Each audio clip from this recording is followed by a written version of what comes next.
दोस्तों उत्तराखंड से बहुत ही रुलाने वाली वीडियो आ रही है क्योंकि उत्तराखंड के उत्तरकाशी जिले के धराली गांव में बादल फटे हैं और इन बादल के फटने से जो वहां पर एक नाला था उसमें भयंकर रूप से मैसिव फ्लड की कंडीशन बनी है। यानी कि हम यूं कह सकते हैं कि ऊपर से मलबा और पानी बुरी तरह से बहता हुआ जब नीचे घाटी में आया है तो इसकी वजह से अब तक 4 लोगों की मौत हो चुकी है, 50 से ज्यादा लोग लापता हैं। दोस्तों अगर हम बात करेंगे बादल फटना होता क्या है तो इसका मतलब होता है अचानक से बहुत बड़ी भारी मात्रा में वर्षा का होना।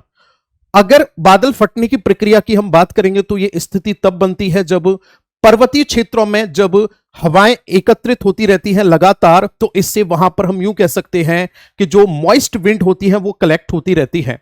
एक तरह से माउंटेन उनको ट्रैप करने का काम करते हैं। जब ये लगातार होती रहती हैं तो इनकी वजह से जो क्लाउड बनते हैं उनको क्यूमुलोनिम्बस क्लाउड कहा जाता है, जिसे हिंदी में कहा जाता है कपासी वर्षा मेघ। ये क्लाउड इन हवाओं के लंबे समय तक रुके रहने की वजह से टाइटली पैक्ड होते हैं, यानी कि बहुत ही घने और काले दिखने वाले बादल होते हैं। और जब ये बादल वर्षा करना शुरू करते हैं तो बहुत ही कम समय में खतरनाक वाली वर्षा कराते हैं और इसी वजह से वहां पर फिर फ्लश फ्लड यानी कि आकस्मिक बाढ़ की स्थिति बनती है। दोस्तों उत्तराखंड में आप लोगों को याद आ रहा होगा केदारनाथ पर 2013 की बात है जब जून 2013 में वहां पर बादल फटने की वजह से भयंकर तबाही मची थी। हिमाचल प्रदेश में भी लास्ट ईयर बादल फटे थे जिसकी वजह से वहां पर बड़े लेवल पर फ्लड आया और भयंकर नुकसान हुआ था। और इसके अलावा 2021 में भी उत्तराखंड में ऐसी स्थिति बन चुकी है। दोस्तों हम सभी लोग मिलकर के ईश्वर से प्रार्थना करेंगे कि इस प्राकृतिक आपदा से